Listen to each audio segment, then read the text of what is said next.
प्रख्यात उद्योगपती अरुण फिरोदिया व बालरोगतज्ञ जयश्री फिरोदिया या दाम्पत्याने अलीकडेच त्यांच्या संपन्न सहजीवनाचा सुवर्ण महोत्सव साजरा केला.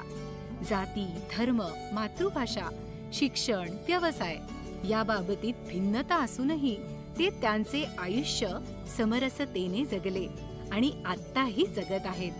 भेदाभेदाच्या भिंती सहजीवनात आड येत नाहीत याचं हे दाम्पत्य अनुकरणीय उदाहरण आहे. चला तर मग श्रोते हो, ऐकूया पुरस्कार विजेते लेखक गौतम कोतवाल लिखित जोडी तुझी माझी या पुस्तकातील अरुण फिरोदिया आणि जयश्री फिरोदिया यांची यशोगाथा. भारताच्या उद्योग क्षेत्रातील कायनेटिक घराणं कोणाला माहीत नाही. कायनेटिक एनर्जी म्हणजे पदार्थाच्या अंगभूत गतीतून निर्माण होणारी ऊर्जा. फिरोदिया कुटुंबातील 3 पिढ्यांनी त्यांच्या अंगभूत क्षमतेद्वारे प्राप्त केलेल्या ज्ञानाद्वारे दुर्दम्य साहस आणि इच्छाशक्तीने भरलेल्या ऊर्जेद्वारे देशाच्या विकासाला गती दिली, देशाला नवी ऊर्जा दिली. NK व HK फिरोदियांनी कमल नयन बजाज यांच्या साथीने बजाज ऑटोची मुहूर्तमेढ रोवली आणि पहिली भारतीय स्कूटर निर्माण करून सामान्य माणसाच्या जीवनाला गती दिली. त्यांच्या बजाज टेम्पोने देशातील माल वाहतूक गतिमान करणारं मेटाडोर हे वाहन निर्माण केलं आणि या वाहनाने दीर्घकाळ भारताच्या व्यापार क्षेत्रावर राज्य केलं. एचकेनचे पुत्र अरुण फिरोदियांनी लुना या अफलातून वाहनाची निर्मिती करून मध्यमवर्गीयांची जीवनशैली गतिमान केली आणि नंतर विना गिअरची सुटसुटीत कायनेटिक होंडा निर्माण करून ही गती आणखीन वाढवली. आता अरुणजींचा पुत्र अजिंक्य ही परंपरा पुढे नेत आहे. याच अरुणजींच्या सहचारिणी म्हणजे जयश्रीताई. भारताच्या औद्योगिक विश्वातलं हे एक लक्षवेधी जोडपं आहे असं म्हटलं तर वावगं ठरणार नाही. दोघांनीही आपापल्या क्षेत्रात लक्षणीय कामगिरी बजावली आहे. अरुणजींनी उद्योगाच्या माध्यमातून सर्वसामान्यांच्या गरजांची उत्तरं शोधली, तर जयश्रीताईंनी आपलं वैद्यकीय शिक्षण व अनुभवाच्या बळावर हजारो मुलांच्या आरोग्याची काळजी घेतली. आपापल्या कार्यक्षेत्रात कार्यमग्न राहूनही त्यांनी त्यांचं सहजीवन जपलं. प्रेम, आपुलकी, जिव्हाळा त्यांच्या नात्यात ओतप्रोत भरलेला आहे. शांत, शीतल, प्रसन्न व आनंदी अशा त्यांच्या सहजीवनाची नुकतीच 50 वर्ष पूर्ण झाली आहेत. नव्या सहस्त्रकाच्या पहाटे सन 2000 मध्ये मुंबईच्या सहजीवन ट्रस्टने त्यांचा कपल ऑफ द मिलेनियम म्हणून सार्थ गौरव केला आहे.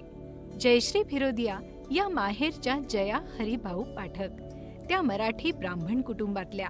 त्यांचे वडील हरिभाऊ पाठक सचिवालयात गृह खात्यात सचिव होते. ते ठाण्याला राहत होते.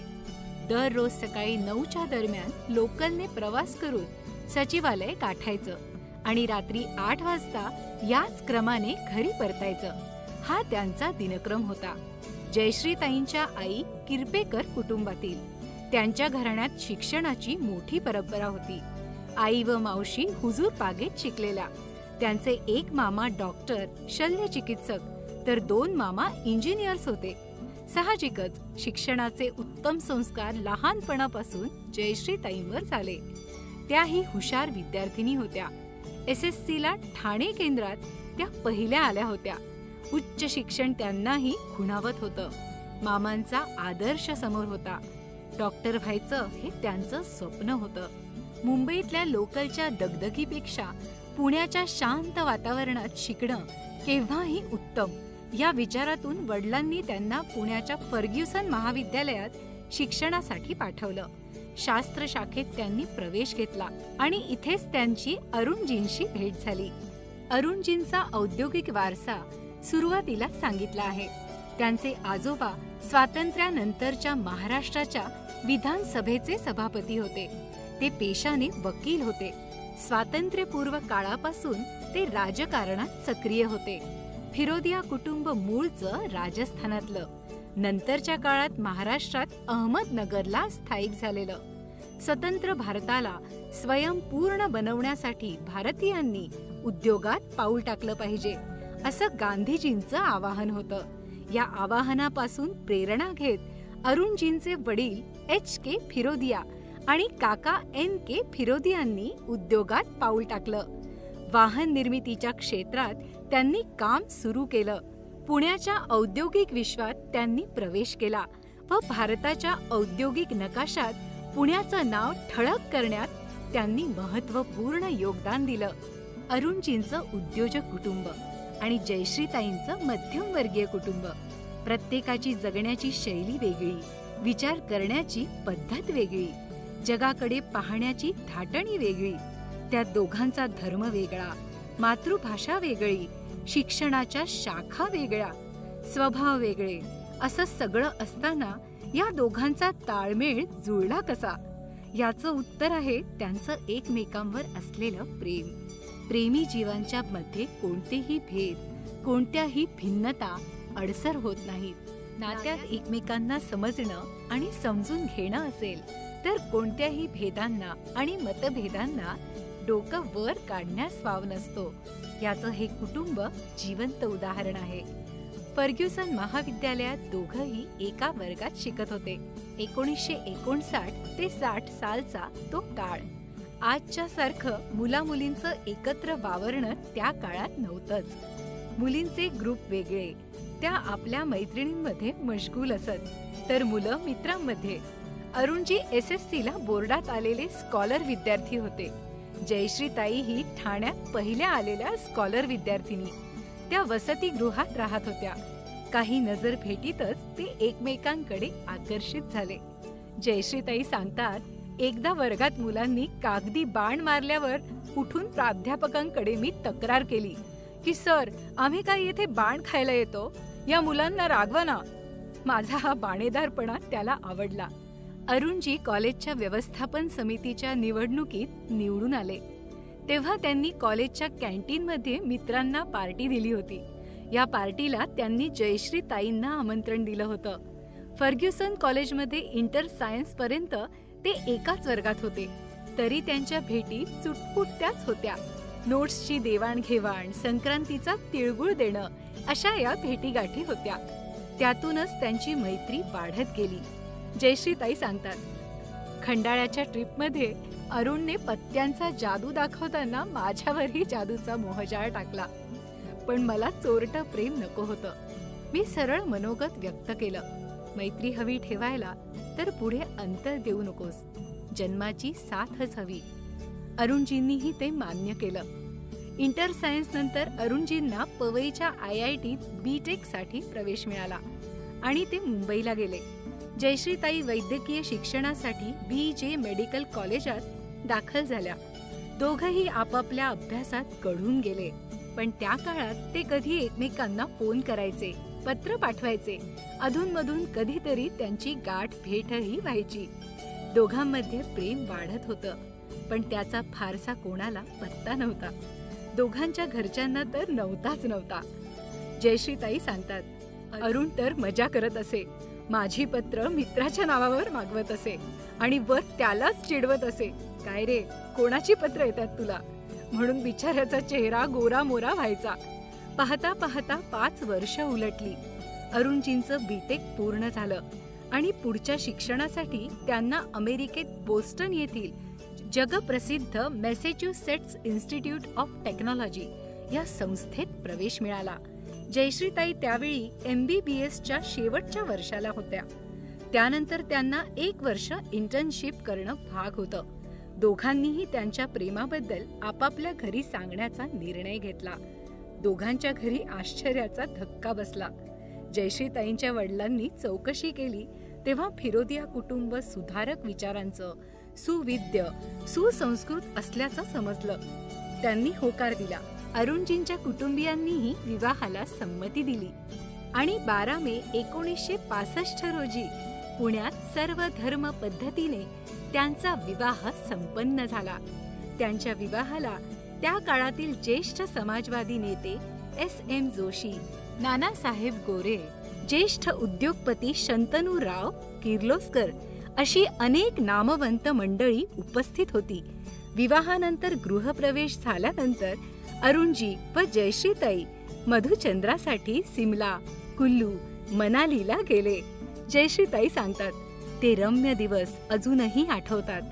अरुणचा मनसोक्त सहवास, बर्फाच्छादित हिमशिखरं, थंड आल्हाददायक हवा हा आयुष्यातील एक अनमोल ठेवा आहे. विवाहानंतर 3 महिन्यांनी अरुणजी शिक्षणासाठी अमेरिकेला गेले आणि जयश्रीताई MBBSच्या अंतिम परीक्षेच्या तयारीला लागल्या. अभ्यासासाठी म्हणून जयश्रीताईंनी हॉस्टेलवर राहणं पसंत केलं. सर्वांनी त्यांना त्यासाठी संमती दिली होती. मॉडेल कॉलनीत फिरोदियांचा बंगला होता. एवढ्या मोठ्या बंगल्यात अरुणजींचे आई वडील, पूबाई व काकाजी व स्वतः जयश्रीताई असे तिघेच असत. जयश्रीताईंना MBBS मध्ये फर्स्ट क्लास मिळाला. त्यानंतर त्यांनी इंटर्नशिप केली व MBBS ची पदवी त्यांना प्राप्त झाली. बंगल्यात तिघे जणच राहत असल्याने सुरुवातीला जयश्रीताईंना करमत नसे, पण पूबाईजी व काकाजींचा स्वभाव प्रेमळ होता. इतर नातेवाईक मंडळीही प्रेमळ व हौशी होती. जयश्रीताईंना कधीही परक्यासारखं वाटलं नाही. अर्थात काही चालीरीतीही होत्या. उदाहरणार्थ वडीलधारे कोणी आले की डोक्यावर पदर घेणे, पाया पडणे, बाहेर जाताना विचारून जाणे वगैरे. पण या चालीरीती म्हणजे काही जाच नव्हता. शिवाय फिरोदिया कुटुंबात जयश्रीताई या पहिल्याच डॉक्टर होत्या, म्हणून त्यांना खूप मान होता. जयश्रीताई सांगतात, त्या एका वर्षात मी सर्वांची व सर्वजण माझे झाले. जानेवारी 1966 मध्ये जयश्रीताईंच्या पहिल्या मुलीचा किमयाचा जन्म झाला. फिरोदिया कुटुंबाने या चिमुकल्या नव्या सदस्याचं थाटात स्वागत केलं. बाई काकांनी तिचं खूप गोड कौतुक केलं. दरम्यानच्या काळात अरुणजींशी त्यांचा फोन व पत्राद्वारे संपर्क होता. किमया 1 वर्षाची झाल्यावर जयश्रीताई तिला घेऊन अमेरिकेत बोस्टनला गेल्या. त्यांच्यातला विरह संपुष्टात आला. पिता व कन्येचीही भेट झाली. अमेरिकेत सुरुवातीचे 6 महिने जयश्रीताई घरीच होत्या. नंतर बोस्टनमध्येच लहान मुलांच्या एक जगप्रसिद्ध हॉस्पिटलमध्ये त्यांनी पेडियाट्रिक्स म्हणजे लहान मुलांच्या आजारावरील डॉक्टरीचा अभ्यास सुरू केला. हा अभ्यास करताना हॉस्पिटलमध्ये काम करणंही भाग होतं. तिथल्या कामाचं शेड्यूल खूप कठीण होतं. हॉस्पिटलमध्ये सकाळी 7ला गेलं की दुसऱ्या दिवशी संध्याकाळी 5 पर्यंत काम असे. गंमत म्हणजे अरुणजींच्या आईंना, बाईजींना अमेरिकी लोकजीवन पाहण्यात रस असल्याने त्या 1 वर्ष येऊन राहिल्या होत्या. त्यामुळे जयश्रीताईंचा प्रश्नच सुटला. त्या भारतात परतताना किमयालाही त्यांनी त्यांच्याबरोबर भारतात परत पाठवलं. पुढे 2-2.5 वर्ष त्यांनी अमेरिकेत शिक्षण घेतलं व बालरोगतज्ञाची पदवी मिळवली. याच काळात अरुणजींनीही MIT मध्ये डबल MS केलं. अनुभव मिळवण्यासाठी तिथे 1 वर्ष नोकरी केली. परत येताना काही काळ ते लंडनमध्ये राहिले. फिरोदिया समूहातील जयहिंद सायकी कंपनी व एका फ्रेंच कंपनीत तेव्हा कोलॅबोरेशन झालं होतं. त्या फ्रेंच कंपनीचा प्लांट लंडनमध्ये होता. त्या प्लांटमध्ये काम करून अरुणजींनी आवश्यक प्रशिक्षण घेतलं. जयश्रीताईंनीही लंडनमध्ये त्यांच्या क्षेत्राशी संबंधित आणखी एक परीक्षा दिली आणि अरुणजी व जयश्रीताई भारतात परतण्यास सज्ज झाले. अरुणजी व जयश्रीताई दोघांनाही देशसेवेची आवड होती. आपल्या ज्ञानाचा उपयोग आपल्या देशवासियांसाठी झाला पाहिजे ही त्यांची धारणा होती. त्याचबरोबर त्यांना स्वदेशाची ओढही लागली होती. अखेर 1970च्या सुरुवातीला दोघंही भारतात परतले. त्याच वर्षी ऑगस्ट महिन्यात जयश्रीताईंनी दुसऱ्या मुलीला सुलज्जाला जन्म दिला. तिच्याही जन्माचं फिरोदिया कुटुंबाने जोमात स्वागत केलं. भारतात परतल्यानंतर अरुणजी व जयश्रीताईंचा कर्तृत्वाचा काळ सुरू झाला. दोघंही आपापल्या कार्यक्षेत्रात व्यस्त झाले. हस्तीमलजी म्हणजे HK फिरोदिया तेव्हा भारतातील वाहन उद्योगाचे अध्वर्यू म्हणून गणले जाऊ लागले होते. बजाज ऑटो व बजाज टेम्पो या कंपन्या त्यांनी नावारूपाला आणल्या होत्या. स्कूटर, रिक्षा, टेम्पो, मेटाडोर अशी वाहने लोकप्रिय झाली होती. हस्तीमलजींना आता वेध लागले होते अशा एका वाहनाचे जे आकाराने सुटसुटीत व वजनाने हलके व चालण्यास सोपे असेल. सायकल चालवणाऱ्यांना ते सोयीचे वाटेल, त्याला गिअर नसतील व सर्वात महत्त्वाचं म्हणजे सर्वसामान्यांना ते परवडणारे असेल. भारतातल्या विशेषतः शहरातल्या सामान्य जनांची ती गरज होती व हस्तीमलजींनी ती ओळखली होती. त्यांच्या स्वप्नातलं हे वाहन विकसित करण्याची जबाबदारी त्यांनी अमेरिकेतून नुकतेच शिकून आलेल्या तरुण अरुणजींवर सोपवली व कायनेटिक इंजिनिअरिंग लिमिटेड या नव्या कंपनीची मुहूर्तमेढ केली. अरुणजींनी या प्रकल्पात स्वतःला झोकून दिलं. दिवसाचे 12-12, 14-14 तास ते व्यस्त असत. वास्तविक अरुणजी इलेक्ट्रिकल इंजिनियर होते आणि हे काम ऑटोमोबाईल इंजिनिअरिंगचं होतं. पण इंजिनिअरिंगच्या मूलभूत ज्ञानाच्या आधारावर ते असं वाहन विकसित करण्यात यशस्वी झाले. त्यासाठी त्यांनी अथक परिश्रम घेतले. या वाहनाचं नामकरण झालं लुना. या वाहनाने भारताच्या वाहन उद्योग क्षेत्रात क्रांती घडवली. अल्पावधीतच हे वाहन लोकप्रिय झालं. कोणत्याही विदेशी सहयोगाशिवाय, कोणत्याही इम्पोर्टेड मशिनरीशिवाय भारतात साकारलेलं हे मॉडेल होतं. 2000 रुपयांपेक्षा कमी किमतीत ग्राहकांना ते उपलब्ध झालेलं होतं. लक्षावधी भारतीयांनी हे वाहन पसंत केलंच, पण जगातल्या अनेक देशात ते लोकप्रिय झालं. अमेरिकेतही लुनाने क्रेझ निर्माण केली. चल मेरी लुना ही स्लोगन न राहता असंख्य मध्यमवर्गीय व गरिबांचा तो सिम्बॉल बनला. अरुणजींचं हे पहिलं यश होतं. त्यांनी नंतर मागे वळून पाहिलं नाही. 80च्या दशकात लुनाने क्रांती घडवली तर 90च्या दशकात कायनेटिक होंडाने. बिगर गिअरच्या या वाहनाने असंख्य भारतीयांचा दर्जा उंचावला. विशेषतः स्त्रियांकरिता हे वाहन वरदान ठरलं. अरुणजी अशा प्रकारे आपल्या कामाच्या व्यापात गुंतून गेले. जयश्रीताईंनी या काळात स्वतःचा संसार व वैद्यकीय व्यवसाय दोन्ही सांभाळून समतोल साधला होता. सुरुवातीला त्या घरातच क्लिनिक चालवायच्या. सुरुवातीपासूनच त्यांनी केवळ बालरोग तज्ज्ञ म्हणूनच कामाला पसंती दिली होती. जनरल प्रॅक्टिस त्यांनी केली नाही. मुळात त्यांचा कल समाजसेवेकडे होता. घरी क्लिनिकमध्ये येणाऱ्या बालरुग्णांवर ते ममतेने उपचार करत व माफक शुल्क घेत असत. याच काळात त्यांनी हस्तीमलजींकडे ग्रामीण भागात वैद्यकीय सेवा देण्याची इच्छा व्यक्त केली. शहरात मुलांना उपचार उपलब्ध असतात, पण ग्रामीण भागात उपचाराकरिता मुलांचे हाल होतात. ही परिस्थिती त्यांना माहीत होती. त्यामुळे ग्रामीण भागातील मुलांना वैद्यकीय सेवा उपलब्ध करण्याची त्यांची इच्छा होती. HK फिरोदिया ट्रस्टच्या माध्यमातून पुण्याजवळ शिक्रापूर परिसरात आशातारा बाल व महिला आरोग्य योजना त्यांनी चालवली व परिसरातील 5-6 खेड्यात त्यांनी काम केलं. त्यांची जीप रोज या भागाला भेट द्यायची. त्यांची असिस्टंट डॉक्टर जीप बरोबर असायची. जयश्रीताई स्वतः आठवड्यातून एकदा या परिसरात काम करायच्या. शालेय विद्यार्थ्यांची वैद्यकीय तपासणी, लसीकरण, आहार व आरोग्य विषयक मार्गदर्शन असं त्यांच्या कामाचं स्वरूप होतं. हे काम त्यांनी 10 वर्ष केलं.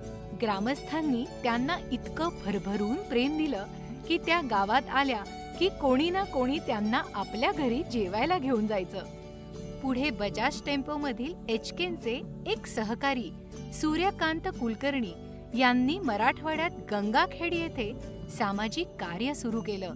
त्यांच्या प्रकल्पाचं नाव होतं स्वप्नभूमी. 60 अनाथ विद्यार्थ्यांचा सांभाळ त्यांनी केला. तसेच आजूबाजूच्या 100 खेड्यांचा विकास करण्यास सुरुवात केली. या प्रकल्पाला जयश्रीताईंनी खूप साथ दिली. मुलांची वैद्यकीय तपासणी, लसीकरण याबरोबरच गावांमध्ये शिक्षण, विज्ञान प्रयोगशाळा, महिला बचत गट या कामातही त्यांनी योगदान दिलं. याशिवाय मतिविकलांग मुलांच्या कामयानी संस्थेत डॉक्टर गुजर या साने गुरुजींच्या शिष्याने हडपसरमध्ये चालवलेल्या शाळा व हॉस्पिटलच्या कामात त्यांनी योगदान दिलं. पिंपळे निलख सारख्या निमशहरी भागात त्यांनी 12 वर्ष मोफत दवाखाना चालवला. जयश्रीताई म्हणतात, अमेरिकेत राहण्यापेक्षा आपल्या ज्ञानाचा उपयोग आपल्या देशवासियांना व्हावा असं मला वाटे.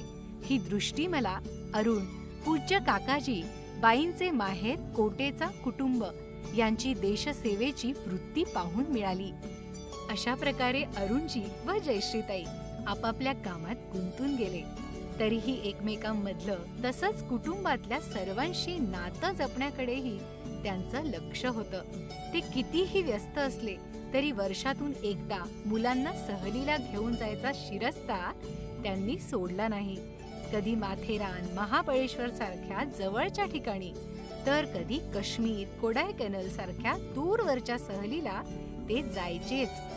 जयश्रीताई व अरुणजींनी एकत्र जवळजवळ साऱ्या जगाचा प्रवास केला आहे. अलीकडेच ते म्यानमारला गेले होते. त्याआधी दक्षिण अमेरिकेतील पेरू, चिली व अर्जेंटिना या देशात ते गेले होते. त्यांची मुलं आता मोठी झाली आहेत. किमया अमेरिकेत संगणकाच्या कामात आहे. सुलज्जा आपल्या उद्योग समूहाचा कारभार पाहत आहे. तर धाकटी विस्मया अंदमान येथे स्कूबा डायव्हिंगच्या प्रशिक्षणात गुंतली आहे. धाकटा अजिंक्य आता अरुणजींबरोबर उद्योगात उतरला आहे. जयश्रीताई म्हणतात, माझ्या क्षेत्रात मला काम करायला, कॉन्फरन्सेसला जायला, सेवाभावी संस्था काढायला अरुणजींनी नेहमीच मनापासून पाठिंबा दिला. मी 1977 मध्ये दिल्लीला 1 आठवडा नॅशनल कॉन्फरन्सला गेले होते.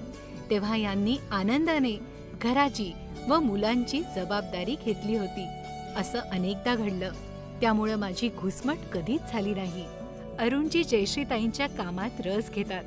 त्यांच्या डॉक्टर मित्रांमध्ये मिसळतात.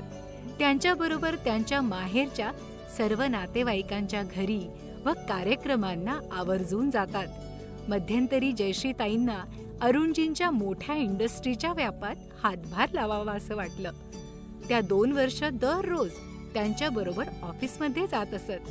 त्यासाठी अकाउंट्स, फायनान्स या विषयांचं शिक्षणही त्यांनी घेतलं होतं.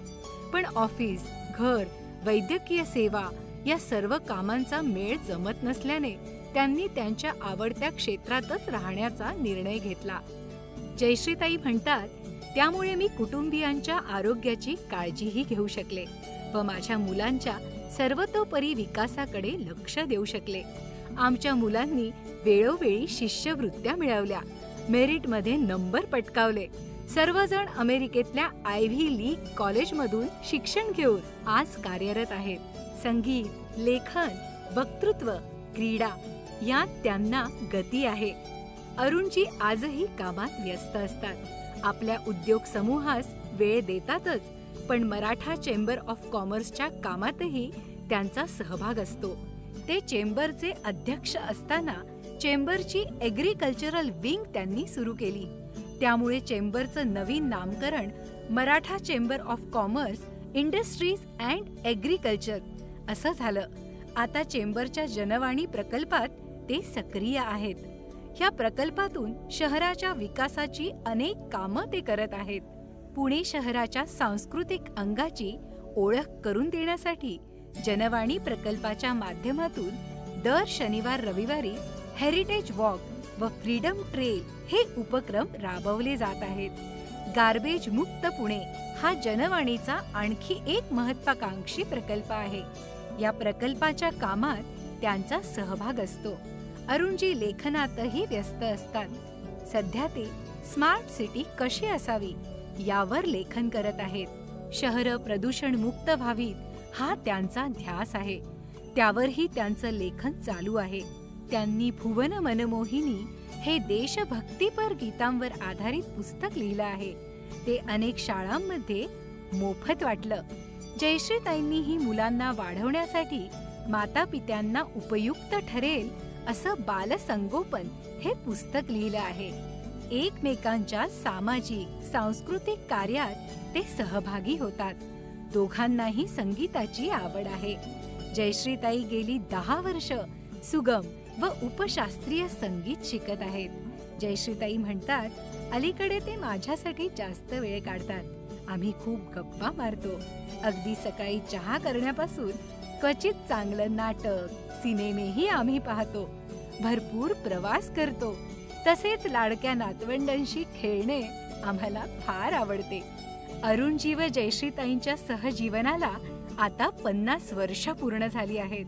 पण त्यासाठी न थांबता 2010 सालीच त्यांनी ते एकमेकांना भेटले त्याची जब वी मेट पार्टी आपल्या जवळच्या माणसांबरोबर साजरी केली. त्यात त्यांचा मुलगा व सून अजिंक्य व अपर्णाने त्यांच्या भूमिका करून एक फिल्म बनवली व आम्ही कसे भेटलो याची संगीतमय झलक दाखवली. या दाम्पत्याला अनेक पुरस्कारांनीही सन्मानित करण्यात आले आहे. कपल ऑफ द मिलेनियम या पुरस्काराचा उल्लेख आधीच केला आहे. याशिवाय 2000 साली पुणे महानगरपालिकेने त्यांच्या आपापल्या क्षेत्रातील उत्तम कामगिरीबद्दल त्यांचा सन्मान केला होता. योगायोग म्हणजे 26 जानेवारी हा जयश्रीताईंचा वाढदिवस. 2012 साली या दिवशीच अरुणजींना पद्म पुरस्कार जाहीर झाला आणि 23 मार्च या त्यांच्या जन्मदिवशी तो दिल्लीला राष्ट्रपती श्रीमती प्रतिभाताई पाटील यांच्या हस्ते त्यांना प्रदान करण्यात आला. या राष्ट्राच्या प्रगतीत त्यांच्या कुटुंबाच्या योगदानाचाच सन्मान होता. फिरोदिया कुटुंब ही देशाला योगदान देणाऱ्या कर्तृत्ववानांचा सन्मान करण्यात मागे नाही. HK फिरोदियांच्या स्मृतिप्रित्यर्थ 1996 पासून HK Firodia award for excellence in science and technology हा पुरस्कार दिला जातो. माजी राष्ट्रपती डॉक्टर APJ अब्दुल कलाम, अणु ऊर्जा आयोगाचे अध्यक्ष doctor Anil Kakodkar, doctor Vijay Bhatkar, doctor कस्तुरी रंजन, डॉक्टर R चिदंबरम, प्राध्यापक CNR राव, डॉक्टर माशेलकर आदी शास्त्रज्ञ या पुरस्काराचे मानकरी ठरले आहेत. युवा प्रतिभांचा शोध घेण्यासाठी महाविद्यालयीन स्तरावर फिरोदिया करंडक स्पर्धा घेण्यातही त्यांचा पुढाकार आहे. 1980 सालापासून अरुण फिरोदियांच्या आईवडिलांच्या सहकार्याने पुण्यात राष्ट्रीय सहमती मंचाद्वारे सुरू झालेल्या आंतर महाविद्यालयीन विविध गुणदर्शन स्पर्धा घेतल्या जातात. त्यांच्याद्वारे सुरू झालेल्या आंतर महाविद्यालयीन तरुण वर्गास अंगभूत विविध गुणांचे लेखन, अभिनय, नाट्य, नृत्य, संगीत, वादन, कसरती, चित्रकला व इतर अनेक गुणांचे प्रदर्शन करण्यास मंच मिळतो. त्यामुळे या स्पर्धा अतिशय विद्यार्थीप्रिय व महत्त्वाच्या बनल्या आहेत. फिरोदिया दाम्पत्य यात वैयक्तिक रस घेतात तसेच आर्थिक सहाय्यही करतात. या स्पर्धा सुरू होऊन आता 35 वर्ष पूर्ण झालेली आहेत.